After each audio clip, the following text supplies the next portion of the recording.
Ladies and gentlemen, welcome to the Broken Tables Podcast. This is episode number 23. I am your host, Jeffrey Vegas, here with my co-host, Rome. How you doing tonight, man? It's championship week, man. Hell It's fucking yeah. championship week. All right, this is the AEW Dynamite review show. And what a dynamite it was. Welcome to everybody watching on YouTube. Jordan, how you doing, man? Everybody else who is listening on Spotify, Amazon Music, Apple Podcast, Google Podcasts as well. Welcome to you guys also. Oh my goodness, man. If this is the start to our championship week, I can't wait for Rampage and what do you call it, Battle of the Belts. I am super excited now. Yeah, it's crazy. And when we go through the the preview, there's a lot of stuff to get into with the preview. So we should probably get started with Dynamite. Absolutely, let's do it. You want to get us started? Yeah, so we opened up with CM Punk versus PENTA OSCURO. So from here on out, leading up to Double or Nothing, I want CM Punk to be the AEW World Champion. That is, originally when he came back, it was something where it's like I'm just enjoying that he's here, and everything's extra, and it's great. Yeah, man. Now that he's been back for a few months, now that he's kind of been here and he's done his thing, and we've moved past the CM Punk reunion tour, it's not enough, and that CM Punk is amazing. He's my favorite wrestler, and I'm on the CM Punk for the championship train officially. I love everything Adam Page has done with the championship. I love Adam Cole, regardless of who wins this weekend.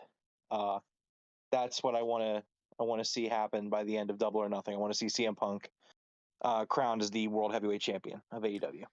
Yeah, I'm right there with you, man. I didn't even know how badly I wanted to see this match until they announced it. And as soon as I saw it like written on the computer screen in front of me, I was like, "Oh my god, this match." Like, you know what I mean? Yeah, and this match definitely delivered. It was an excellent match.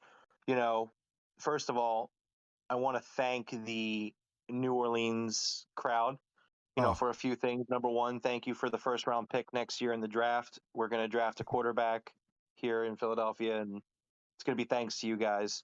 Number two, the crowd was on it tonight. And like that CM Punk entrance means so much more when the crowd is into it. Yeah. And I was just like, I was juiced. I was so gassed up for this match. Just CM Punk coming out and doing the entrance, and the crowd was just so ready for it. And yeah, it was an excellent match.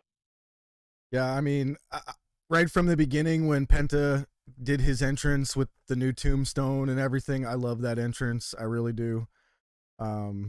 And Punk, because Penta had his shovel with him, and right at the beginning, Punk was like, "Get rid of the shovel, bro. What are you doing?" He's looking at the ref like he's got a shovel, man. Like I was laughing. I loved it.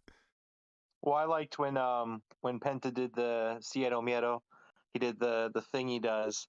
CM Punk responded with his own like CM with his hands, and I thought it was amazing. Yeah, it was great. Man, Punk and Penta, but I'm gonna give the props to Punk because this is just incredible on his part. Halfway through the match, I thought he got hurt. So I was like, oh my god, is this a shoot? But he worked me. He worked. He got me. He 100% got me there, and that just goes to show you just how good CM Punk is. We talk about maybe Brian Danielson is the best wrestler. Wow, I actually said Daniel Bryan. Wow, that's the first time I've heard you do that. I know, maybe I'm just so focused on Punk, but we know Brian Danielson is the best wrestler, in my opinion, and I think MJF is the best heel. I think CM Punk is the all-around best pro wrestler. Like if you're talking about like a guy that just really does everything, yeah, I mean, he's the best in the world. Like if you were dividing points up and averaging them out, he's got everything beat. Yeah, he's got the mic, he's got the ring skills. It's just everything. Yeah, and I just thought this was an excellent match. I was emotionally invested. Like I said, I'm all in. I don't consider myself like a a greedy person necessarily. It's like, I'm super grateful that CM Punk came back, and I'm so happy that he's here. And like I said, everything is extra, but like, god damn it, like we got to get the belt on him. We got to Yeah, get it on him. It's just 100% agree. I no was like, no man, he needs to questions. be a champ. Yeah, he needs to be champ. I want to be sitting there May 31st. I think that's the day it is. I want to be sitting there May 31st, just marking out that he's the champ. That's what I Yeah. want. Now I know you're a huge CM Punk fan, so when he did that first move off the top ropes, where he basically did Jungle Boy's little springboard flip thing, have you ever seen him do that before? I'm not 100% sure. It blew my mind. I actually wrote down like, what the fuck did Punk just do? Yeah, well, so again, I think what we forget to, remember is that CM Punk was out of wrestling for, 7 years, or, however long, if you want to do the whole pro wrestling sports entertainment he was going for. But, he was away from in-ring action for 7 years.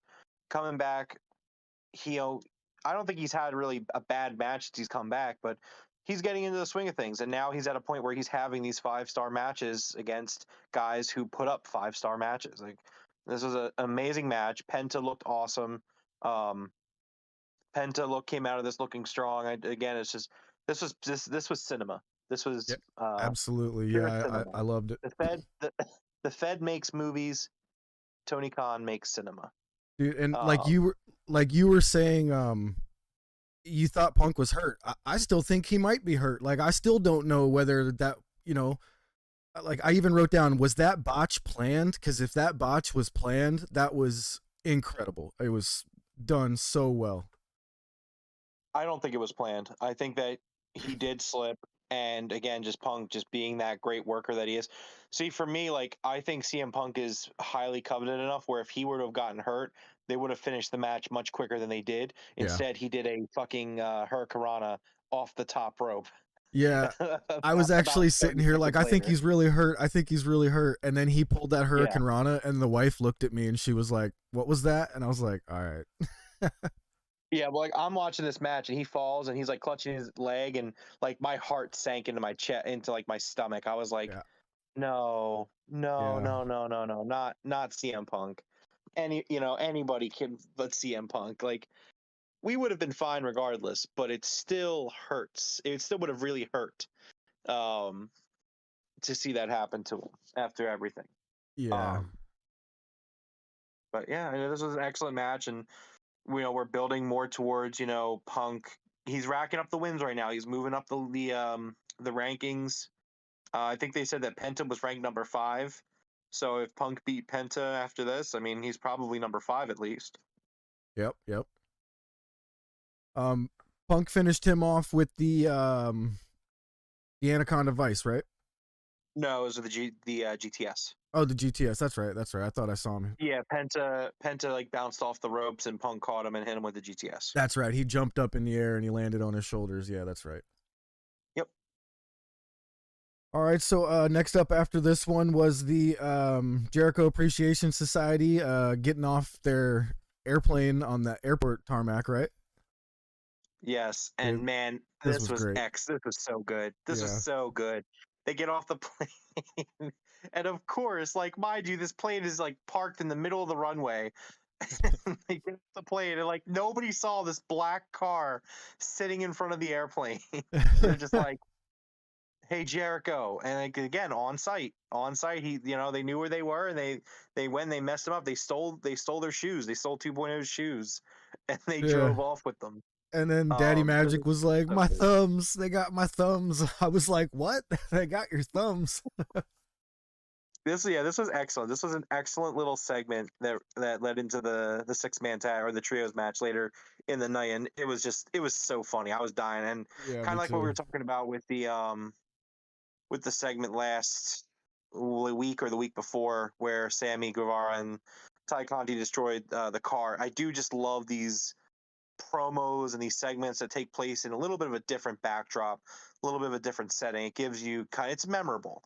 And I love when they do these things that aren't just them standing backstage. They So do. like this is something that easily could have done backstage, but like it helps the JS characters. It helps all the characters involved. It's Yeah. memorable. It's going to go So it's down like as one of my favorite segments in a while. Just he's like, they got my shoes and they got my thumbs. Yeah, it was great. Um, all right, and then next up came ReDragon versus Jurassic Express. I wasn't expecting this match to come right after Punk. Thought you'd let the crowd breathe for a second, but nope. Here comes this freaking awesome tag match. Yeah, for the World Tag Team Championship too. Yep. This is again, this is another excellent match. This was especially the first half, this was a pay-per-view quality. We're like, this whole week is a pay-per-view stretched out. And again, we're going to get into the preview of what's coming up for the rest of this weekend and Dynamite next week. But like, if you were to like look at Dynamite, Rampage, and Battle of the Belts, you look at the card, this is a pay-per-view spread out over a course of a week on free TV. It just is. Yeah. Um, this was another excellent match. We had, obviously Jungle Boy and Luchasaurus picking up the win here. Yeah, I thought this was an excellent tag team match, and it was really good. I was actually kind of expecting, for like the first half, I thought ReDragon was going to win, and then halfway through the match, I realized, oh well, maybe they're going to do something with FTR, which ends up being the case after the match. But what did you think of this match? I love this match. I'm a huge ReDragon fan. They definitely let ReDragon show, who they are and what they can do in this match.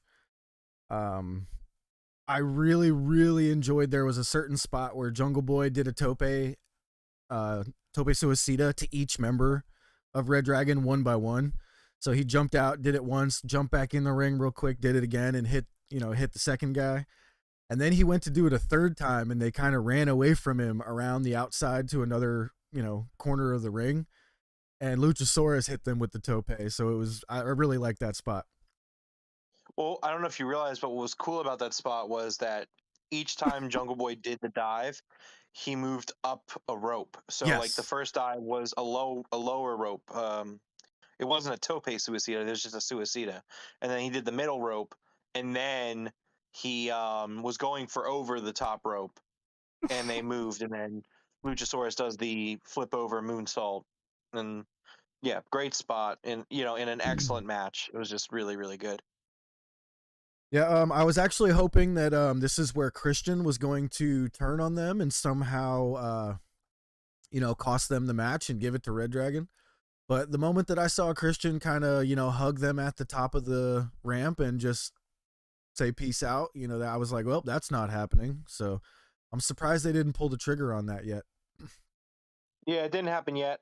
Again, I just feel like we're moving in a direction where we're going to give FTR the tag team championships. I think that's where they're going with it, Yeah. which means when that match happens, that's when we're going to have probably Christian Cage do the heel turn. That would make sense. Yeah. I mean, that's the way I see them booking it. It makes the most sense because keep in mind, you're going to have two babyface tag teams going against each other for the title. I think it's going to make the most sense to kind of have some sort of heel element in there. Yeah. But yeah, no, I think it'll work. I think it'll be great. All right, so Jurassic Express wins this one after a really good back and forth, tag match. Not much more you could say about that. FTR shows up afterwards because ReDragon kind of attacked them after the bell. Kyle O'Reilly hit each of them with a chair, and he sort of like drunkenly celebrated with the belt. That was really odd. Yeah, he keeps doing that. The whole Undisputed Elite keep doing that. Yeah. It's more funny to me than anything, so I'm cool with it. But it is very weird. It's like you guys haven't like won the like you lost the championship. Like you lost. You should be celebrating. Yep. So FTR shows up and they kind of get into ReDragon's face, and by the way that they cut away from it, I actually think that was a little bit of a shoot when they were kind of shoving each other's faces there. I'm wondering if anybody was actually at the show. I want to know, did they actually start like throwing bows or anything? Because that was a little odd to me, the way they cut away from it instead of keeping on that. Yeah, I agree with you. I thought that the way the camera cut away, I don't think that was planned at all. No, yeah, because I think it was Bobby Fish started it. He put his hand in Dax Hardwood's face, and he was like, "What the hell?" It looked like he almost slapped him back. Yeah, All right. So next up, we got the Blackpool Combat Club promo with everybody, the whole new group with Wheeler there. Oh my God, I love this, dude. They each got to talk for like 10, 15 seconds. And man, if I was in a pub or a bar and these four dudes walked in, I would definitely come up with an excuse to be like, I gotta go. I'll see you guys later. Yeah, I definitely love this. I love this faction a lot. I mean, you have William Regal, and he does his thing, and he's excited that everyone that they're there. Wheeler Yuta bled with them, became a star. You know, the dude's on fire now. Super happy for him. I love that guy a lot. He's awesome. He's excellent. And now, to be able to kind of be in this group with with Bryan Danielson, with John Moxley, with William Regal, like regardless of that match on Friday, I mean, like he's just a star. He's rubbing elbows. I think they say that's the saying. Um, Yeah. and he's gonna be a part of this faction, and sky's the limits for this guy. He's and I just love that, like, he even had his first kind of like speaking role in the Combat Club, where he's like, the work begins on Friday, and Moxley's like, we've had enough clowns in AW, we got to get rid of these clowns. Started with the Gun Club, bunch of clowns. And so, yeah, I mean, I'm excited. I also thought it's funny that these two teams both have the word club in their names, and they're going against each other. I would It's the almost be Gun certain Club versus that's the I'm almost certain that's why they're putting them against each other because Tony Khan owns a football club, the Fulham Football Club. So, right. um, yeah, I'm almost certain he did that on purpose. Yeah, but I thought this was an excellent promo. I'm very excited for the future of this faction. I'm really excited to see where they go with it. Again, I just think Yuta is such a badass right now. He's wearing the pure championship, and I'm so happy for It's so awesome to see a fellow Philly guy doing well too, and it's just love it. Yeah, and his moment of promo was really good as well. Made him seem a little bit more of an angrier dude and more serious. He's no longer the goofy fourth wheel with or fifth wheel actually with the best friends. You know what I mean? Oh yeah, it was this promo was a total tone setter Yeah, for what to expect from this faction. It's not Mox and Danielson and Wheeler Yuta. No, it's the Blackpool Combat Club. It's these three guys as a unit, all on the same page, all with the same mindset, mentality, and it's excellent. It was actually kind of giving me like kind of pseudo evolution vibes almost. okay, Like I was really, and like, again, full disclosure, I'm a big Triple H guy. I think Evolution was an excellent faction that created two stars while Triple H was on top, while Ric Flair was being Ric Flair. So like yeah, I loved Evolution personally. 100%. I I know did too. some people didn't like Triple H in that era of his career. It is what it is. Um, but I got total Evolution vibes from this, where it's like I think I see Regal as kind of the Ric Flair kind of in there. I obviously don't think Regal's going to wrestle at all, but he doesn't need to. And then you really have like two Triple H's there with Mox and Danielson, and then you have like the Randy Orton type with Wheeler Yuta, where it's like Yeah, this guy's going to get groomed into a star. He's already a star, and now we're just going to keep building on that star power. yeah, that was really good. Real good promo for them. Definitely made me excited to see what they're gonna do to the Blackpool Combat Club, or I mean to the The Gun Club. Gun Club. But all right, so next up was a quick promo between Jamie Hayter and Tony Storm. Jamie Hayter cut a really good promo on Tony Storm, like right to her face. Tony Storm just kind of smiled and turned around and walked away. What do you think of that one? Yeah, I thought this was excellent. So basically, Tony Khan's given us the match that we want to see. He's announcing Yeah, that it is going to be, even though we don't have the entire bracket filled out, this will be a round one matchup in the Owen Hart tournament. Um, I'm very excited for this match. I want to see this match. I loved them letting Jamie Hayter talk. She hasn't done a lot of that in her time in AEW. In fact, I think that might have been really her first like promo. I mean, she's spoken on AEW TV before, but that was, I think, her first promo. Maybe I'm wrong. I, Correct me, please, if I am. But she may I have don't think had I've one, heard but her really cut a promo before. So yeah, I I was don't think very I've happy heard to it. see that. Yeah. That was very good. So I'm very excited for this match. The build up for that continues. Yep, same. All right, so next came one of the things I was really excited to see here was MJF versus Shawn Dean. And I got to say, I looked over at the wife and I called the finish on this perfectly. The moment MJF's music hit, I looked over at her and I called it. I called the count out.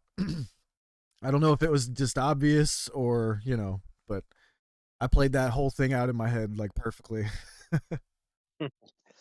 Yeah, I thought that this was, third week in a row with an excellent, excellent segment where they're just getting so much done with this TV time. And, again, we keep talking about building stars. Every single week, we're talking about multiple people on the show who are being built up to be stars in the future.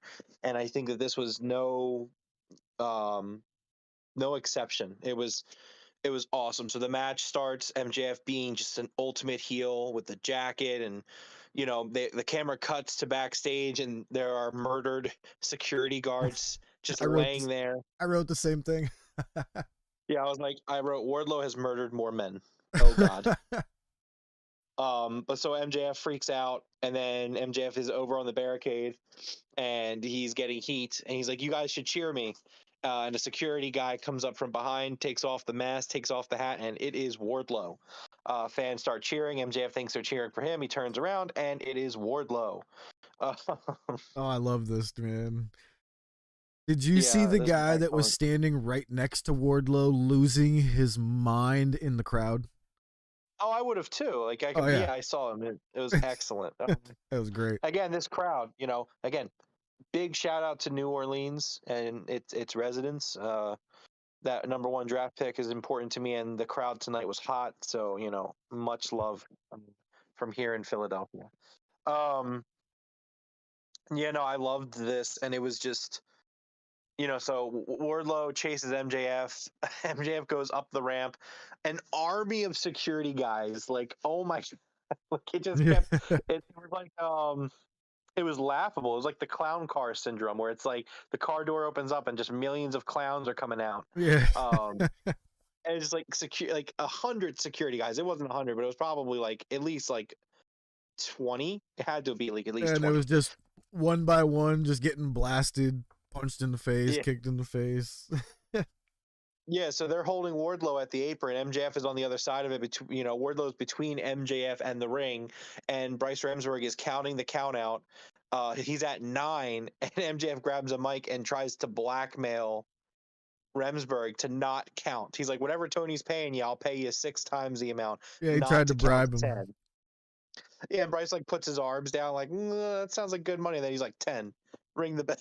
Yeah, that was great. I actually.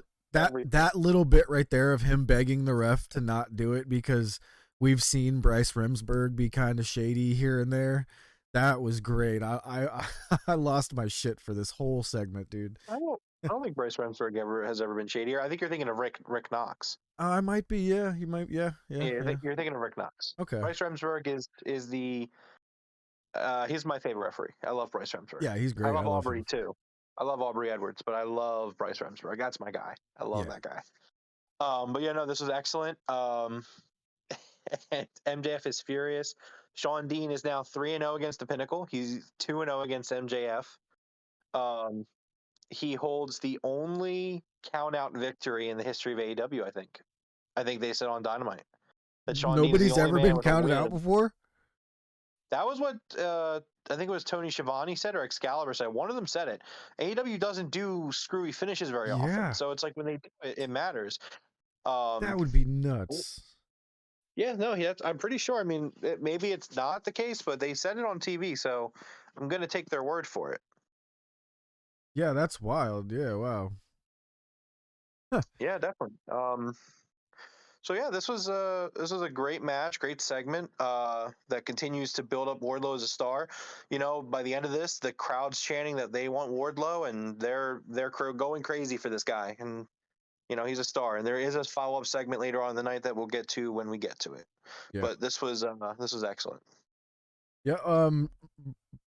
I liked how MJF pushed Bryce, and then Bryce pushed him back, and pointed at the whole referee shirt thing, and You know, when Wardlow yelled into that camera and then the camera broke to cut away, that was great. That was absolutely great.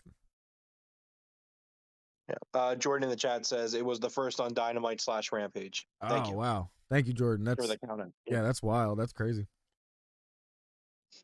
And Yeah. that So new that was FTR card you got is sick, by the way. All right, so next up was a weird little promo with Darby on his skateboard. I was actually busy putting out a tweet during this. Did you pay attention to this promo very much?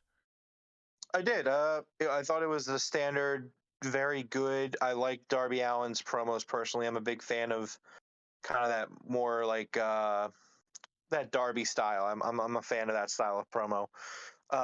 And basically, Darby Allin challenges Andrade to a coffin match next week on Dynamite. Woo. Yeah. Real quick, just to clarify. So at the end of the Wardlow segment, did we talk about the end with the camera? I just kind of said when Wardlow screamed into the camera and then the camera kind of like cut away like that. That was amazing. I was like, this is one of the best segments I've ever seen from beginning to end. I gotcha. I was looking at my notes and then also looking at the chat, and that's why I missed what you said. Okay, cool. Just want to make sure we talked about that too, because that was also excellent. Yeah. But okay, so after the Darby Allin promo, we had the House of Black promo with Malachi Black talking about Fuego del Sol. This rivalry is still ongoing, which I think is actually really cool. It's a pretty cool, unique feud that we're getting here. And I just feel like it's going to lead to Malachi Black absolutely just murdering Fuego del Sol. Yeah, it's I'm not too sure where it's going, you know what I mean? But yeah, I think we can only see him get killed like one more time before we start wondering what's going on. Well, I mean, I have a theory. I have a theory that Malachi Black is currently not 100%. Oh, okay. I did.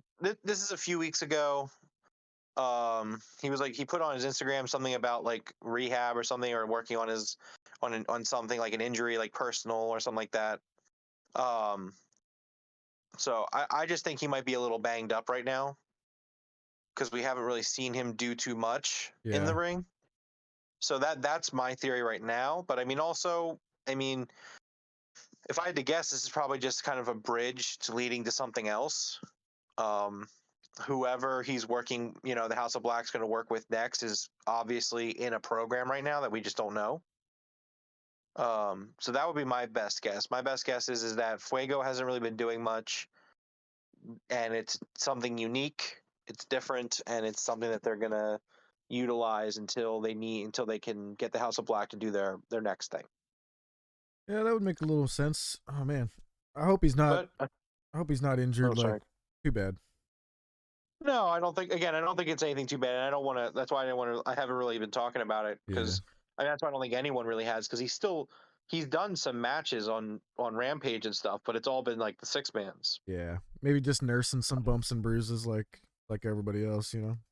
He's probably just getting right, which is fine. I mean, there's nothing wrong with it. And this this roster is so stacked, so we never have to worry about this type of thing. It's if someone takes a few weeks off, takes a month off, takes 2 months off, we don't usually have to worry about it because someone else will just take the spot. Absolutely.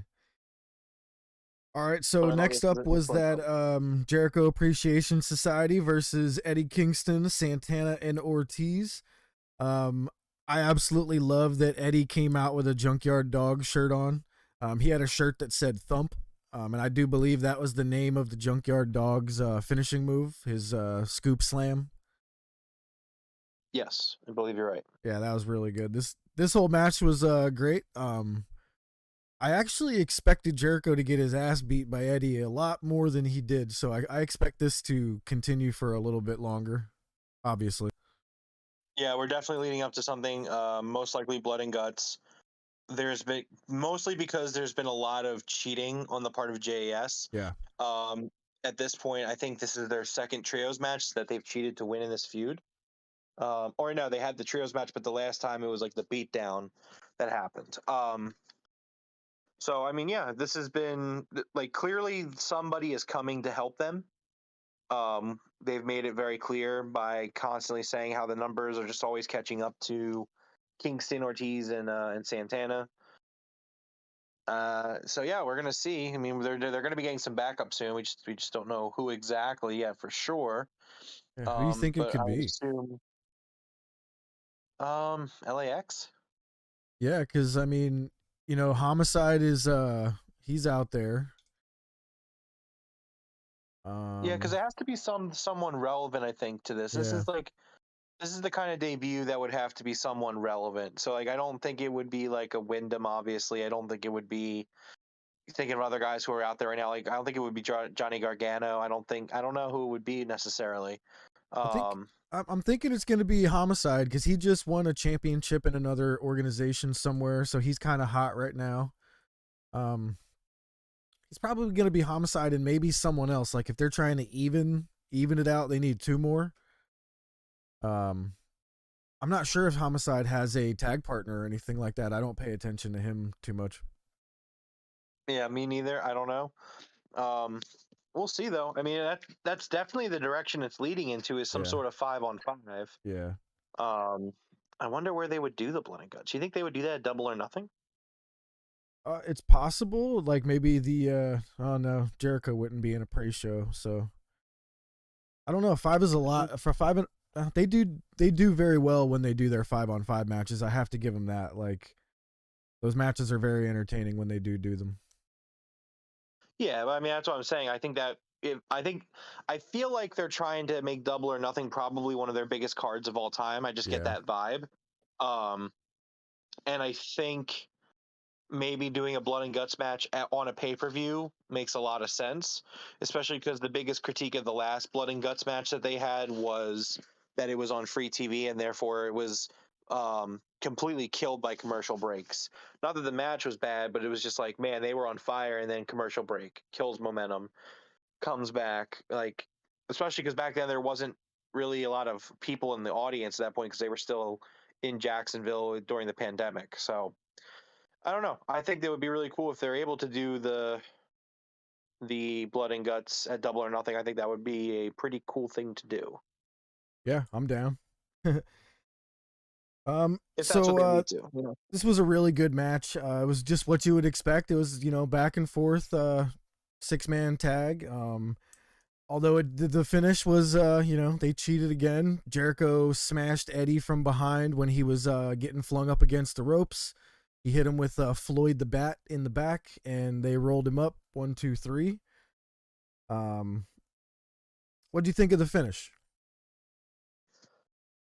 I'm okay with it. I mean, Yeah, again, we're telling a story here where the numbers game is just constantly catching up to them, where yep, they don't have enough backup watching their backs, and these dirty finishes are okay as long as it's not happening every single match. Like we didn't have 4 matches end the same way with a cheating interference.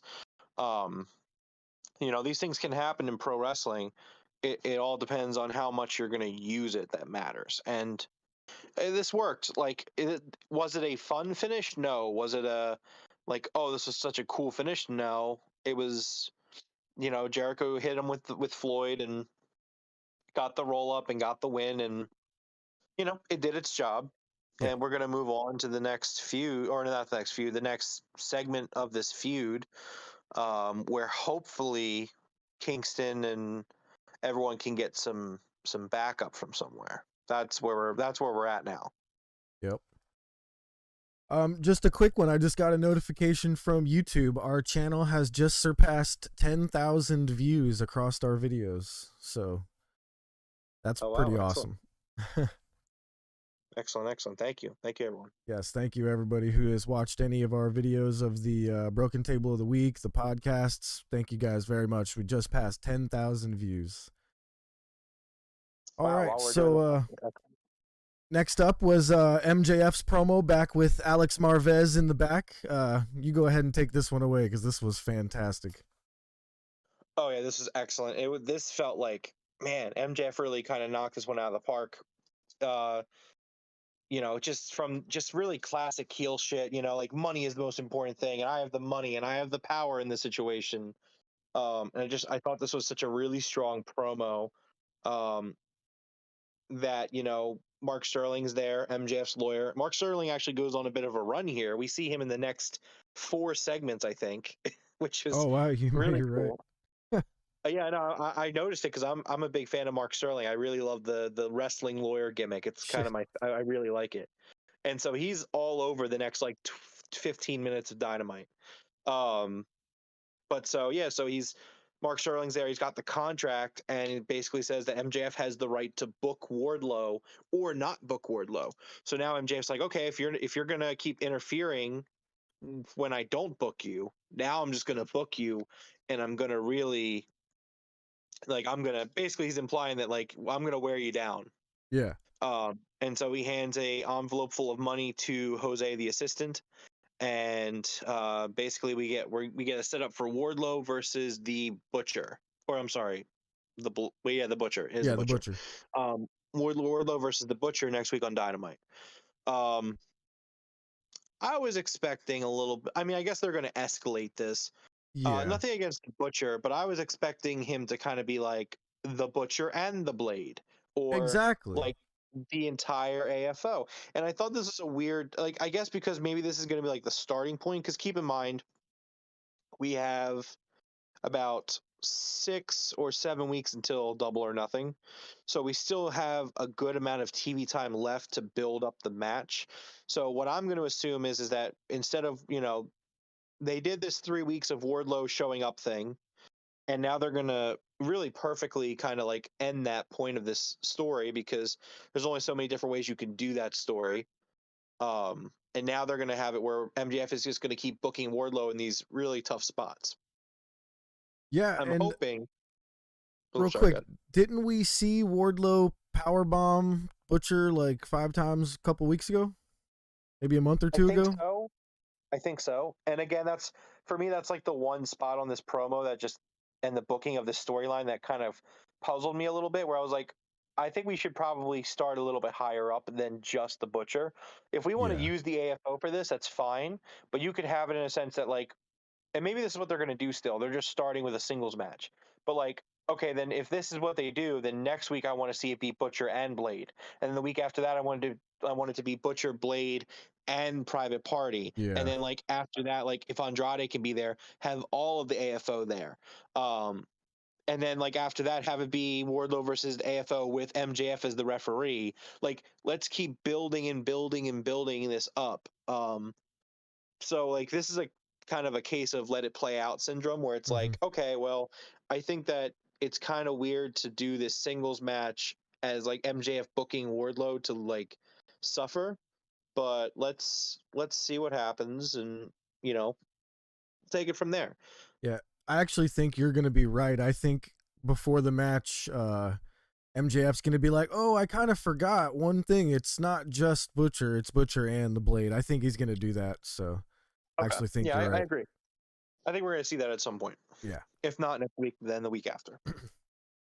All right, so next up was Marina Shafir versus Sky Blue. And you are correct. He was in this one as well. Mark Sterling was in this part of this match as well. Yeah, So my guy.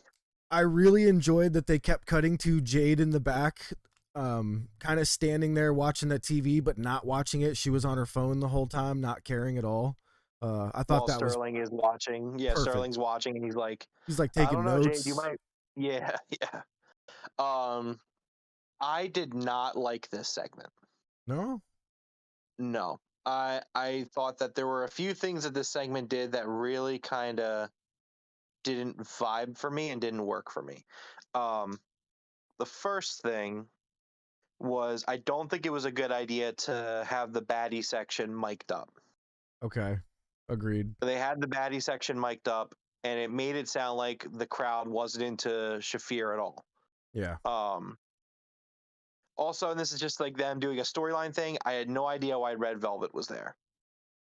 I thought that was Yeah. really weird I'm because starting to Red think Velvet and Jade don't like each other at all. no. Yeah. but it almost looks like there might be a little stable about to be built with Jade and Red Velvet, and that was Kira Hogan, I believe, right? Yeah, it was Kiera Hogan. Yeah, So that was the first thing I didn't like. The second thing I didn't like about the segment was I don't think Sky Blue was the right wrestler for this spot.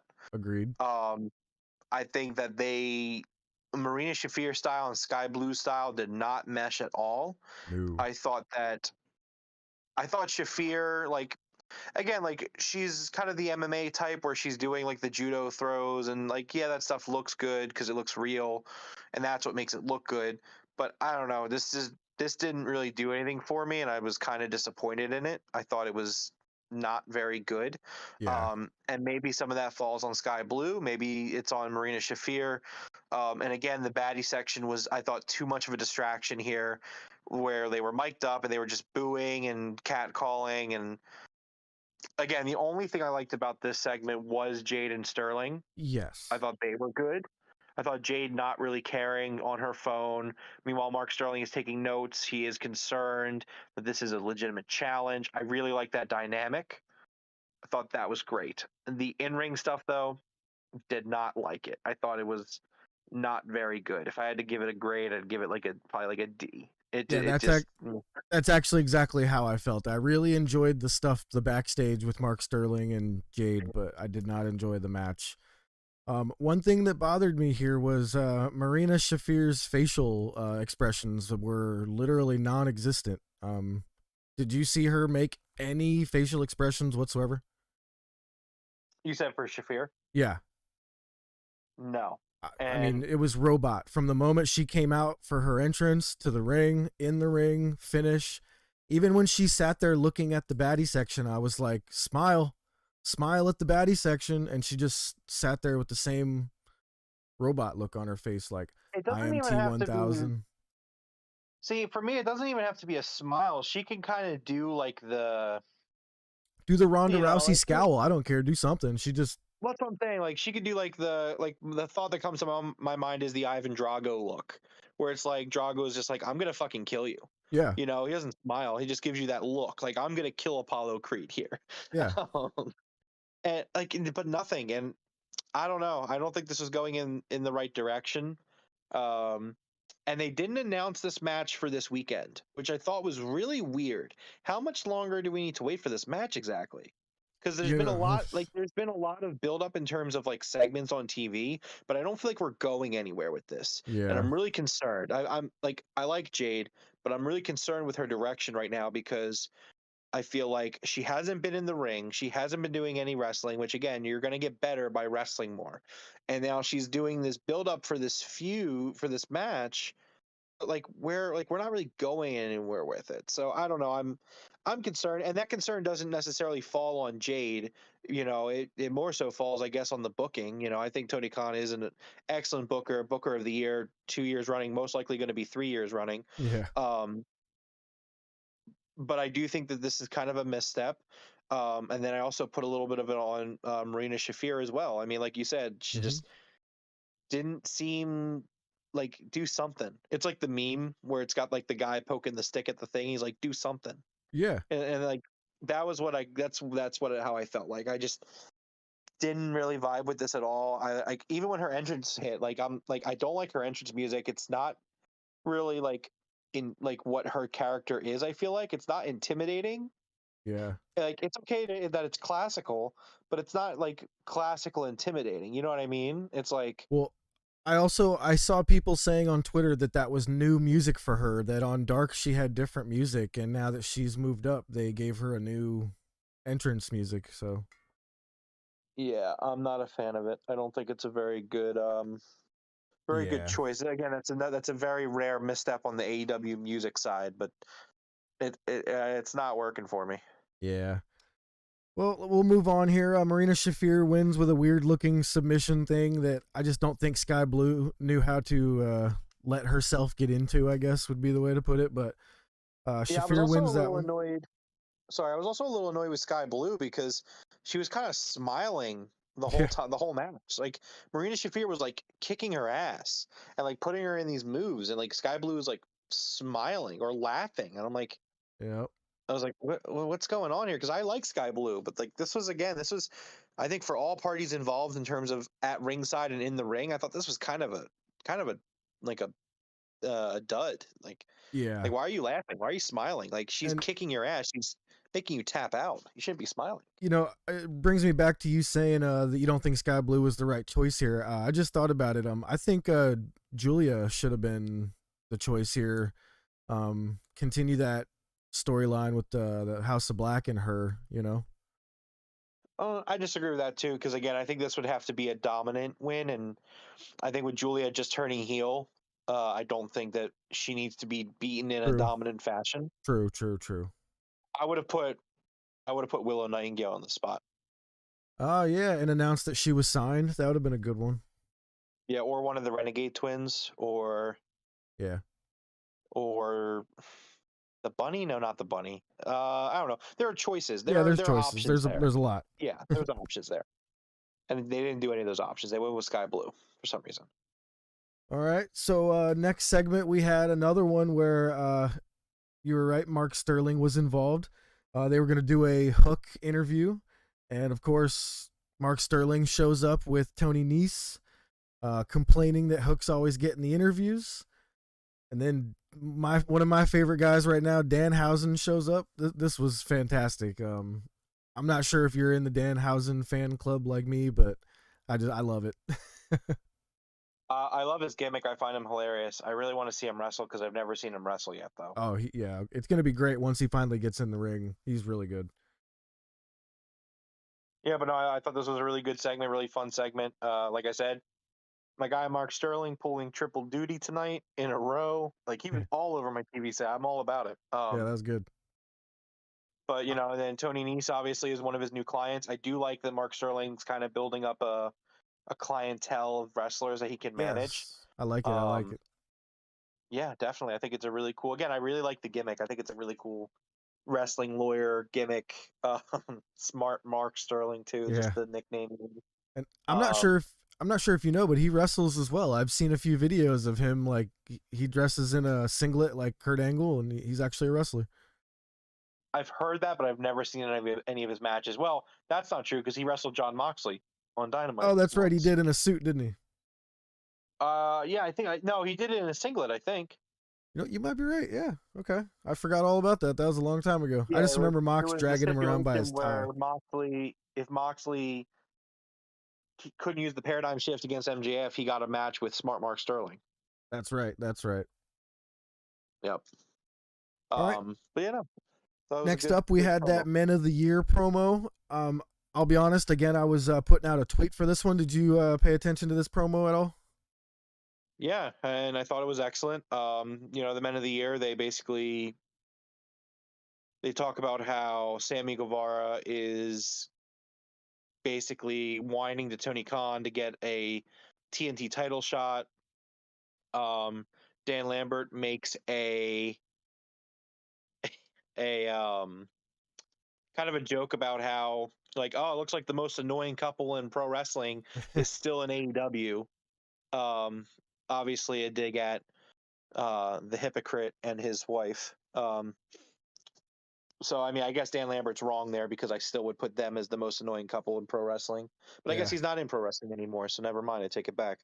But no, anyway, so this basically sets up a match at Battle of the Belts where it'll be a TNT title match against Scorpio Sky and Sammy Guevara. Men of the Year are just killing it. Dan Lambert's just killing it. Like these guys are on fire right now. And I'm sorry, but they're baby faces. They are absolutely baby faces in this feud. Just the way that they're talking, like even Dan Lambert's not really taking low roads like he was before. It's just like, yeah, these guys are baby faces, and if they're not, like, I don't care. I'm gonna cheer them like they're baby faces because that's where we're at right now. Yeah, because if the crowd's booing you, you're a heel, and they're not getting booed right now. Sammy and Ty Conti are getting booed, so yeah, it's just I'm really excited for this match on Saturday. It's a really stacked weekend. Yeah, for sure. All right, next up we had the match I was waiting for, Swerve and Keith Lee versus Starks and Hobbs. Man, when Keith Lee and Swerve were coming out their entrance together. I wrote, holy crap, they look great together. That would actually be a really, really good tag team to put together for a while. Yeah, I mean, I don't think they're going to go that route. I don't No. think AEW does a lot of these tag teams where they throw people together usually. Um, it is a rarity, but man, there is so much power and so much talent in this tag team match. Oh, man. The Um, crowd was bananas for this whole match. yeah, especially Starks. This was a homecoming for Starks. Yep. But yeah, this was an excellent match. So much fun. So many great spots, like the moonsault off of Keith Lee that Swerve did. That was really cool. That was The nuts, man. the Ricky Starks spearing Swerve in midair when Swerve like did the roll and then the jump Yep. and Starks speared him out of the air. That was awesome. Um, thought this was excellent. I enjoyed Taz coming out. Got ECW chance. Once again, thank you to the great folks in New Orleans, Louisiana. Nolans. Nolans. Yeah, Jordan saying in the chat, the atmosphere for this match was awesome, and literally Unbelievable, the whole Jordan. night, it was such a great crowd. What a great crowd they It was were. great. Um, and so I really enjoyed how the finish played out. Um, yes, Taz tripped Keith Lee, but Hobbs got the pin, and I thought that was the best possible guy to get the pin in this match. Yeah. Because you think they're gonna give it, like, if that team's winning, they're gonna give it to Stark's hometown guy, but Will Hobbs, this is a guy that Powerhouse Hobbs. He's a guy that really, like, he's one of those guys that started as like enhancement talent in AEW and like has worked his way up. And Oh, so for him to get a pinfall win over Keith Lee, like, again, like, this is just giving credibility to people. Like, anybody on this roster can be a star. Um, and that's important. So yeah, Powerhouse Hobbs hits Keith Lee with the spine buster, which right now, again, most beautiful spine buster that I see in pro wrestling.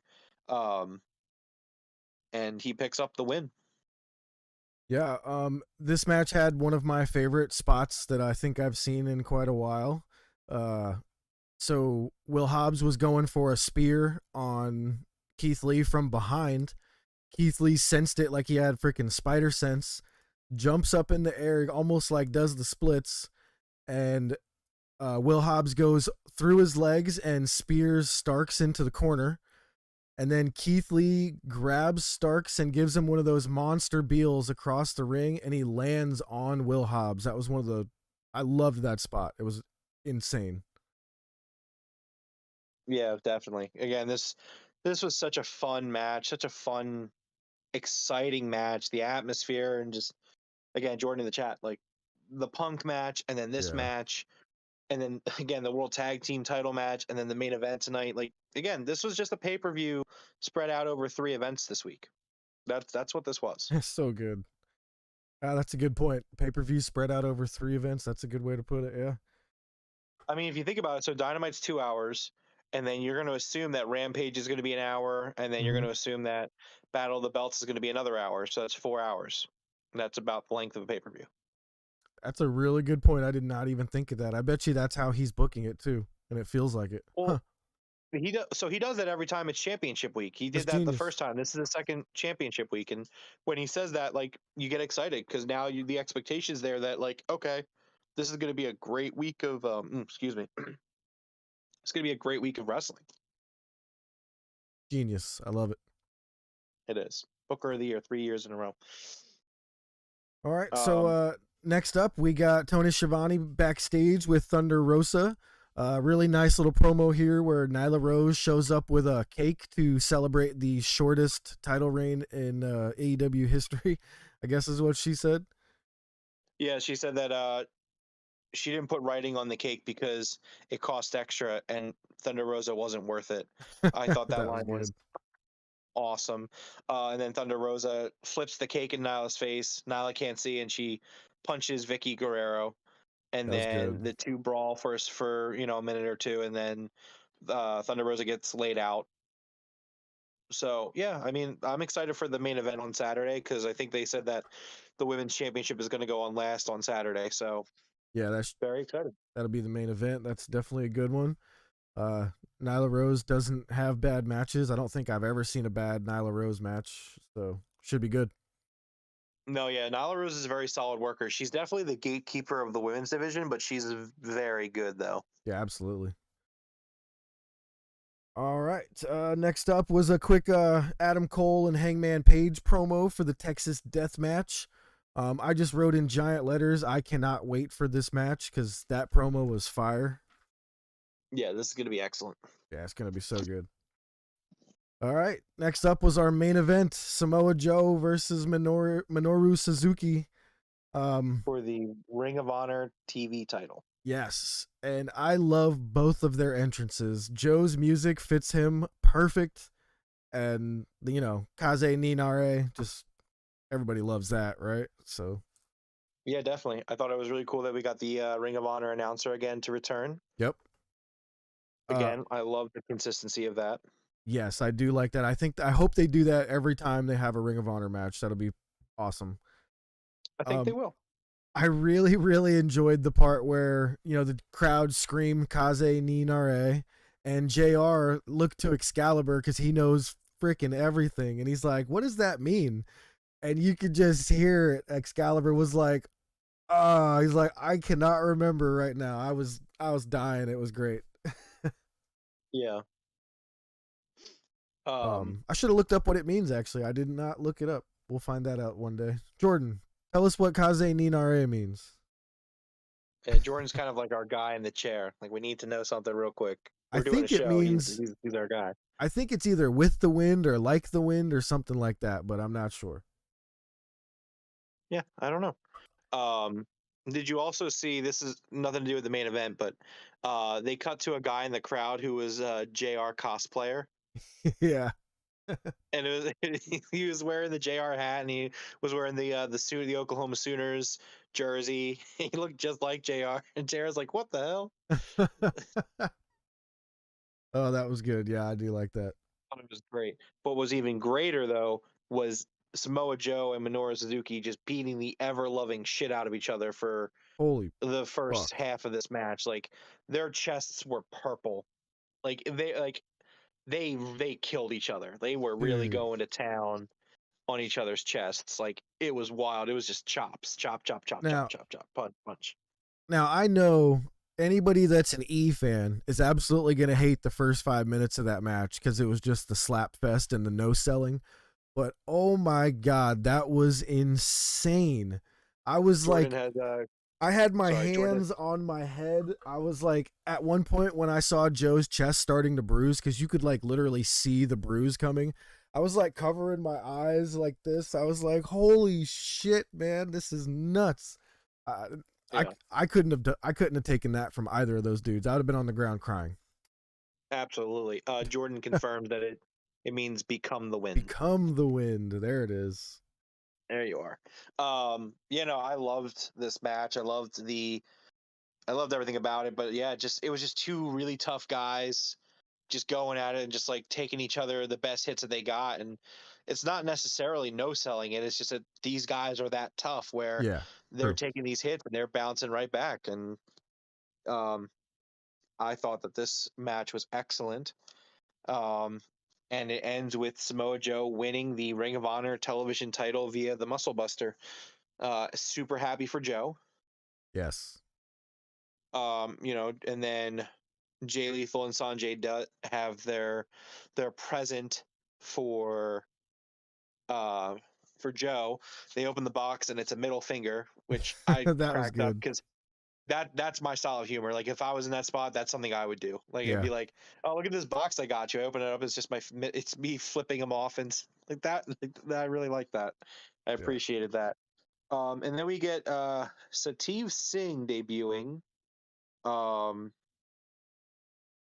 And I'm not super stoked about this. Yeah, I'm not familiar with him at all, but I think this was a Ring of Honor debut. I think he's Ring of Honor, and it just because this was the Ring of Honor TV title match. But we'll see. I hope so.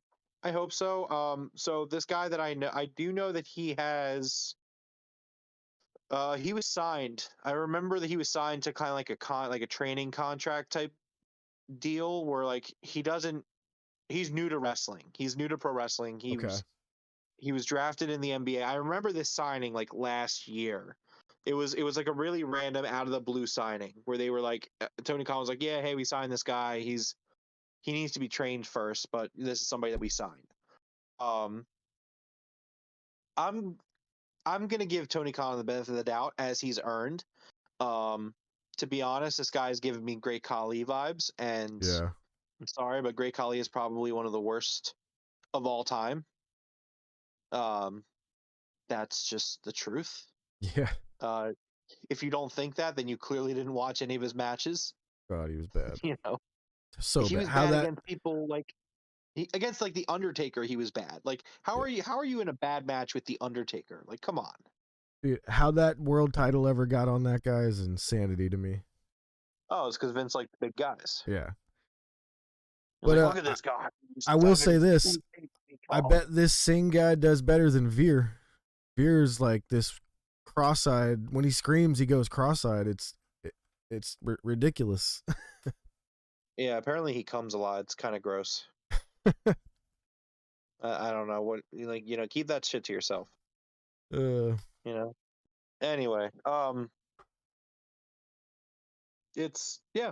So I mean, I'm gonna look at it, with cautious optimism. I mean, hopefully you're right. I think put him on Ring of Honor. Let him kind of get better there. We'll see what happens. yeah, I thought that it would have made a lot more sense to give Joe the moment at least of him holding the belt up and yeah, and again they did the whole cut the lights out thing, which you can't do that because I'm still waiting for Wyndham. I know. And the House of Black do that, and yeah, Yeah, I was like, can't don't do do the that for cut to this black guy. for someone like this guy. Like, just have him come out. Just have him come out. Yeah. I didn't think that was necessary. So I thought it was kind of a meh ending to all what it was all around, except for the Shafir match. An excellent show. Yep. Totally agreed. Um, Samoa Joe is now a Triple Crown Ring of Honor champion. Has held all the singles titles. Nice. Congratulations, Joe. Yeah. Yeah, Yeah, the show ending ending was good. was meh, especially since it was like announced that it might go long. That to me, that wasn't a reason to go long. I think you could have finished that without going long there. Yeah, that was the weird thing. The match ended before 10 o'clock. Yeah, It like what went late was the debut there, and I don't know. Again, if it's for the sake of Ring of Honor, it's different, and I'm okay with it. Because Tony Khan's gonna cross promote here. He's gonna make sure people know what's going on in Ring of Honor. The same way he's gonna make sure that people know what's going on in AEW. If you're just watching one, you might as well watch both, yeah, which makes a lot of sense. But yeah, I mean, it seemed like a really weird way to end the show. Ugh, should have put the dude in a gift box. yeah. I That's funny. don't think he would have fit. That guy's huge. Yeah, just get like a really really big box. It would have been But really yeah, I mean, again, obvious. like I'm very skeptical, but I'm willing to give it the benefit of the doubt. I mean, this guy can't be worse than Almost, right?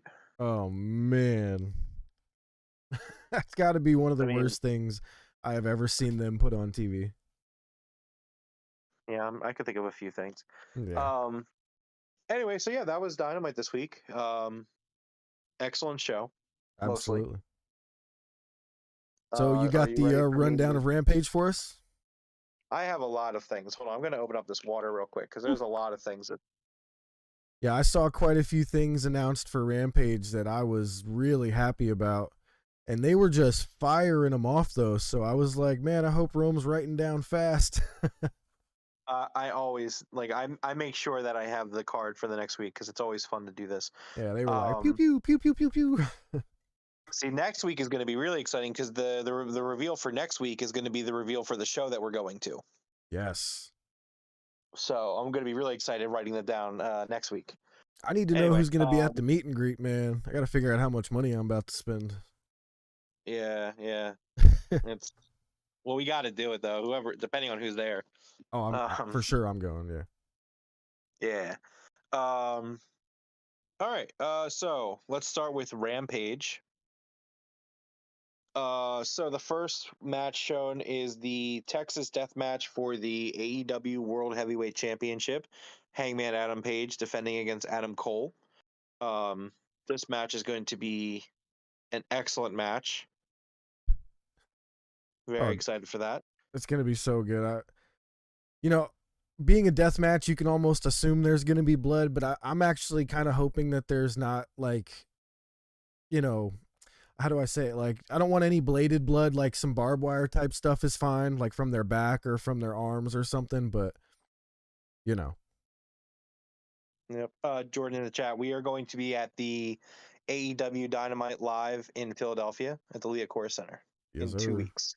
On the 27th. Yes. So there's a growing consent that people think Adam Cole is going to be winning on Friday. Do you think that's going to happen? Yes, because it's a Texas death match. I think Adam Cole's friends are closer to him than anybody that is a friend of Adam Page's at the moment. Hmm. Unless they, Yeah, unless the Dark Order still come and help or something, or Jurassic Express come and help or something. But if ReDragon comes out there, you know. So I have this idea in my head, and I don't know if it's necessarily a good idea, but it's just kind of just fantasy booking here. So, like, let's say Adam Cole beats Adam Page for the AEW World Championship. This could kind of take Adam Page and kind of focus him on, what I think is going to be the Dark Order breaking up with him. Okay. So Adam Cole, let's say Adam Cole wins the championship, holds on to it until Double or Nothing. I understand that that's only going to be like a 6-week reign. I understand. But let's say he faces CM Punk at Double or Nothing, and he loses the title to CM Punk via the return of one Kenny Omega. Ooh. And I think that could be the way that they start this Elite Civil War. Yeah, Keep I'm in down mind, for all that. I was talking to you today too. The Good Brothers, their contracts at Impact expire this summer. Ooh. So it could all be kind of making sense and leading towards it. And what you do is you have Adam Page focus on the Dark Order or whatever he's doing for a little bit. So then that way he can kind of come in at the tail end of the Elite War, Civil War. Yeah, that sounds good to me. I like all that. Again, this is just me fantasy booking. I'm just a dumb mark. Take a broken table sign to the Philly show. Yeah, we Yeah, we probably plan will. on it. Jeff's on it. He's got it. He's gonna have I it got all ready to t-shirts made, all that. Me and the wife will go. definitely be in shirts, have some signs. Hell yeah. But so yeah, that's my fantasy booking for that. I mean, will it happen? Probably not, but it's fine. It's just fun to book it. Sounds good. Next I up for mean, Oops, we'll sorry, go see. ahead. Yeah. Next up for Rampage, we have the Blackpool Combat Club versus the Gun Club, who are 24-0. The Gun Club. Well, no, they lost that one title match they had, didn't they? Yeah, but they're referring to the trio of Billy Oh, Gunn you're and right. his You're right. sons. The trios. Okay. Holy Yeah, crap. that trio is 24-0. So they're undefeated still, huh? Wow. Yep. Billy Gunn So is still a monster at his age. That's crazy. yeah, man, he's out there. It's kind of ironic. I mean, if you asked me who I thought out of the clique who was still going to be wrestling, you were out of DX still wrestling, it probably would have been him. I mean, I know Yeah. X-Pac just came back, but I mean, yeah, he's killing it. Yeah, I didn't think I'd see Waltman back in the ring, but he's doing good over in GCW. Yeah. Okay, and then the final match for Rampage, we have an Owen qualifier match: Ruby Soho versus Robin Renegade. I like this. I like that the Renegade twins are, being on Dark and on regular TV matches regularly now. I haven't seen anything says that they're, all elite or anything, but I really like seeing them. Those are probably one of my favorite female tag teams at the moment. Yeah, I think it's great. I do have a little bit of a concern that's forming with these qualifier matches. I'm starting to see kind of a trend where I think a lot of these qualifier matches are AEW roster wrestlers versus the enhancement wrestlers. Yeah. And I don't necessarily think that that's great.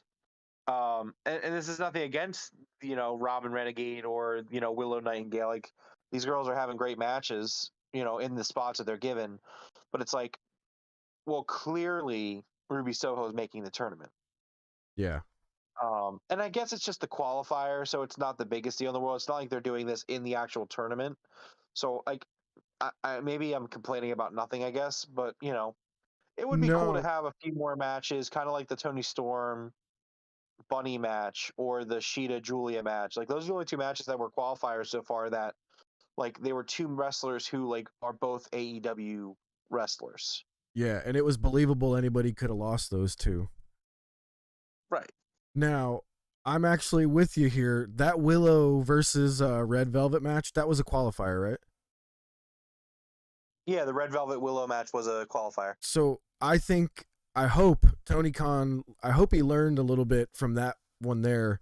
When you have these enhancement talents that start doing really well and the crowd really gets behind them, they were really, really not happy with Velvet winning that match. And so much so that, like, it pretty much turned her heel. You know what I mean? Yeah, she's in the baddie section now, I guess. Yeah. And I think the Renegade Twins they're not on that Willow Nightingale level yet, but they could be. And, I hope Tony sees that. And if he books another, loss for them, I don't know. We'll see.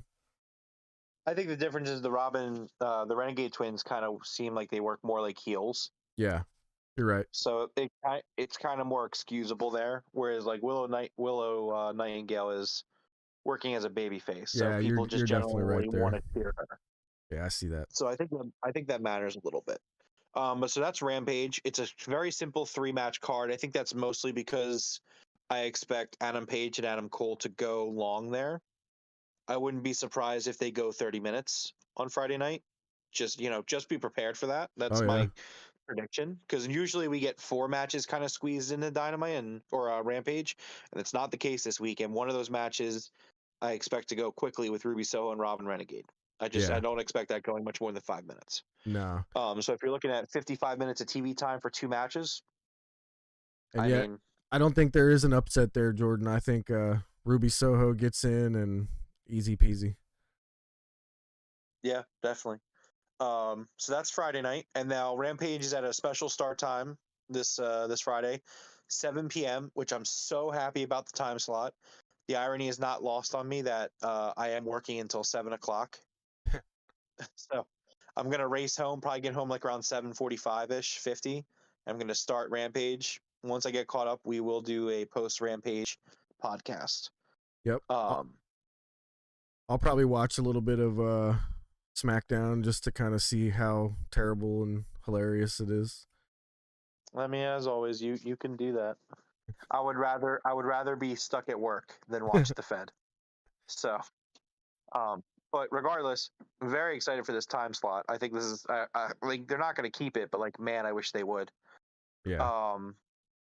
But so that's Rampage, and then on Saturday night we have Battle of the Belts, which is going to be taped after Rampage, and we have 3 matches set for that.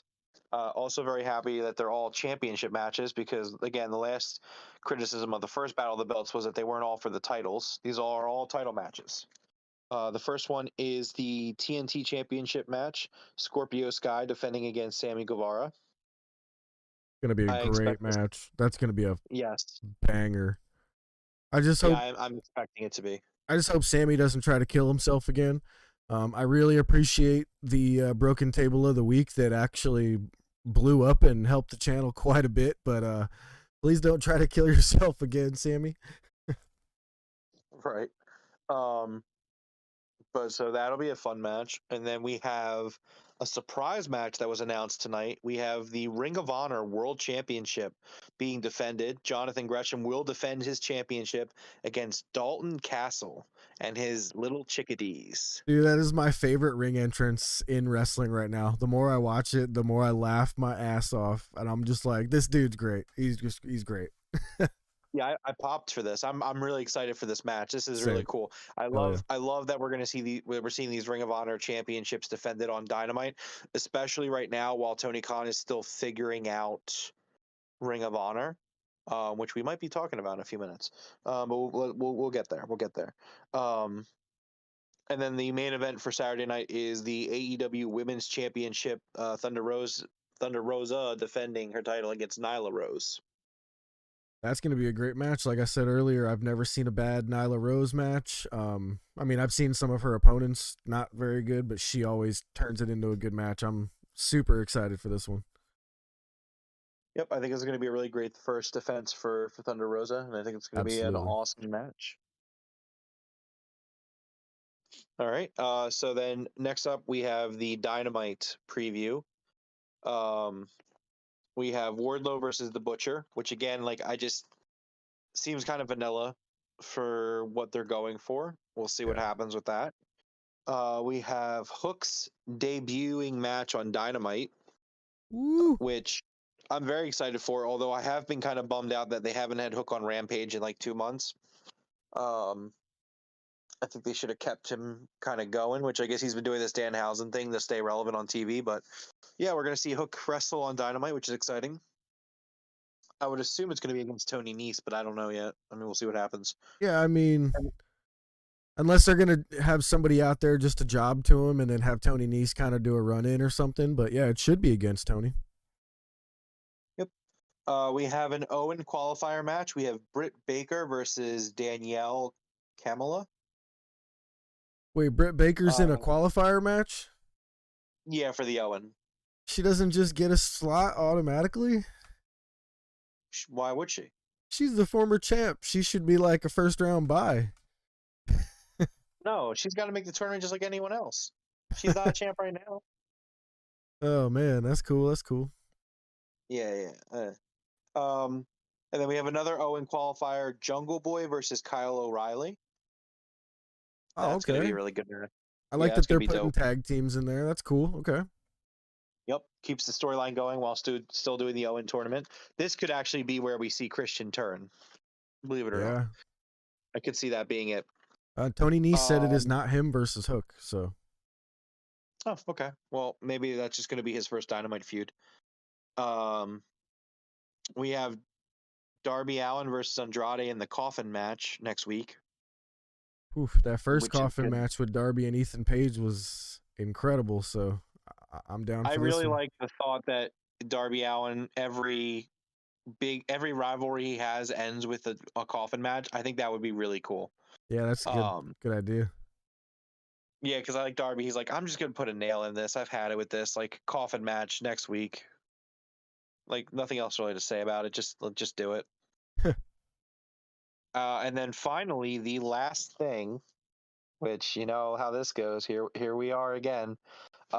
Tony Khan will make a huge announcement next week on Dynamite. Yeah, man. I saw that as well, and you know, I always get excited. I have never been let down by any of Tony Khan's big announcements. Um, I'm. So, Nope. Go ahead. oh no, finish your thought. I was gonna say I am hoping that it's the streaming deal. I really do. Yeah. So what I was gonna say, my question was, what do you think it's gonna be? Yep. I think there are three possible avenues that we go here. I think number one could be the streaming deal because they just recently got the deal with DDT.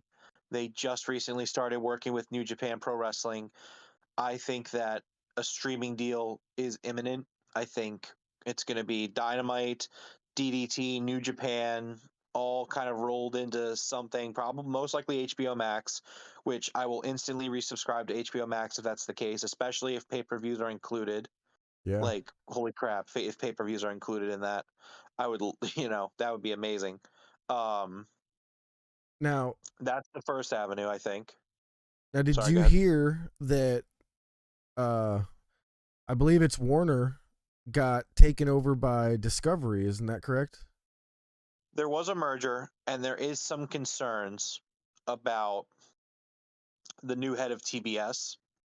Um, the new head of like there, I think the concern is that the new head of TBS might not be so allowing of excuse me, of like kind of the more mature themes that Yeah. AEW does. Hmm.